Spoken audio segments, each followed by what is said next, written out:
समझ गया? ये इंस्टीट्यूशन है, तुमको कन्नड़ा में बात करना तो तुम्हारे घर में आके बात करने के लिए, ठीक है? ये इंस्टीट्यूशन है।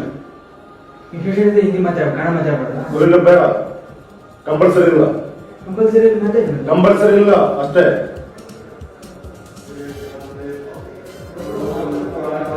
कंपल्सरी नहीं है, कोई डाउट है तुमको? ಕೇಳಿಸ್ಕೊಂಡ್ರಲ್ಲ ಸ್ನೇಹಿತರೆ, ಬೆಂಗಳೂರಿನ AMC ಇಂಜಿನಿಯರಿಂಗ್ ಕಾಲೇಜಿನಲ್ಲಿ ಹಾಸ್ಟೆಲ್ ವಾರ್ಡನ್ ಸುರೇಶ್ ಆತನ ಹೆಸರು. ಕಾಲೇಜಿನ ವಿದ್ಯಾರ್ಥಿಗಳಿಗೆ ಇಲ್ಲಿ ಕನ್ನಡ ಮಾತಾಡಬೇಡಿ, ಇಲ್ಲೇನಿದ್ರು ಹಿಂದಿ ಮಾತಾಡಿ, ಕನ್ನಡ ನಿಮ್ಮ ಮನೇಲಿ ಮಾತಾಡ್ಕೋ, ಕಂಪಲ್ಸರಿ ಇಲ್ಲ ಅಂತ ಹೇಳ್ತಾನೆ.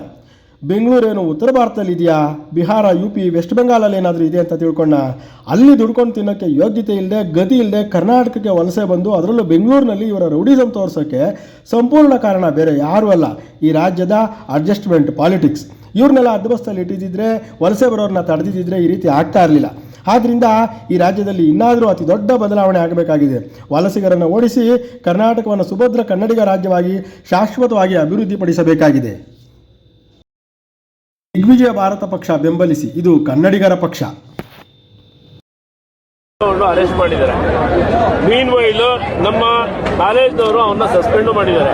ಅವನ್ನ ಕೆಲಸದಿಂದ ತೆಗೆಯೋದಕ್ಕೂ ಅವರು ಮಾತಾಡಿದ್ದಾರೆ. ಅದನ್ನು ಒಂದ್ ನಿಮಿಷ ತೆಗೆದಾಗಿದೆ ಕ್ಯಾಂಪಸ್ ಅವನ್ನ ಕೆಲಸದಿಂದನೂ ತೆಗೆದಿದ್ದಾರೆ ಅಂತ ಹೇಳ್ತಾ ಇದ್ದಾರೆ. ಪ್ರಿನ್ಸಿಪಲ್ ತೆಗೆದಿದ್ದಾರೆ ಸರ್, ಇವ್ರು ಹೇಳ್ಬಿಡಿ ಅದನ್ನ ಹೇಳಿ ಸರ್. ನೀವು ಫಸ್ಟ್ ಅದನ್ನ ಆಗಿದೆ. ಅವ್ರ ಪ್ರಿನ್ಸಿಪಲ್ ಸರ್, ನಿಮ್ಮ ಡಿಪಾರ್ಟ್ಮೆಂಟ್ ಇಂದ ಏನಾಗಿದೆ ಅದನ್ನ ಹೇಳ್ಬಿಡಿ. ಮಿಕ್ಕದ ಎಫ್ಐಆರ್ ಮಾಡಿದೀವಿ, ಅರೆಸ್ಟ್ ಮಾಡಿದೀವಪ್ಪ. ಅರೆಸ್ಟ್ ಮಾಡಿದ್ದಾರೆ. ನಿಮ್ದು ಹೇಳಿ ಸರ್. ನನ್ನ ಹೆಸರು ಯುವರಾಜ್ ಅಂತ ಸರ್. ಇರೇ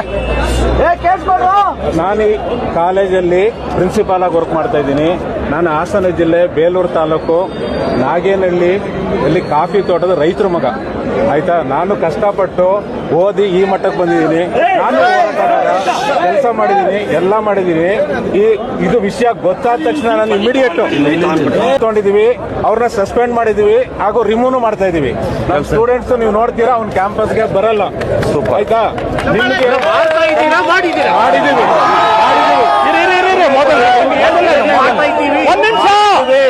ಒಂದಾಯ್ತು. ಎರಡನೇದು FIR ಆಗಿದೆ. ಎರಡಾಯ್ತು. ಪೊಲೀಸ್ನವರು ರಾತ್ರಿ ಒಂದ್ ನಿಮಿಷ ಅವನು ಕ್ಯಾಂಪಸ್ಗೆ ಬರಲ್ಲ. ನಾವು ಆಲ್ರೆಡಿ ಚಾರ್ಜ್ ಹ್ಯಾಂಡ್ ಓವರ್ ಮಾಡಕ್ ಹೇಳಿದೀವಿ. ಅವರು ಚಾರ್ಜ್ ಹ್ಯಾಂಡ್ ಓವರ್ ಮಾಡ್ತಾ ಇದ್ದಾರೆ.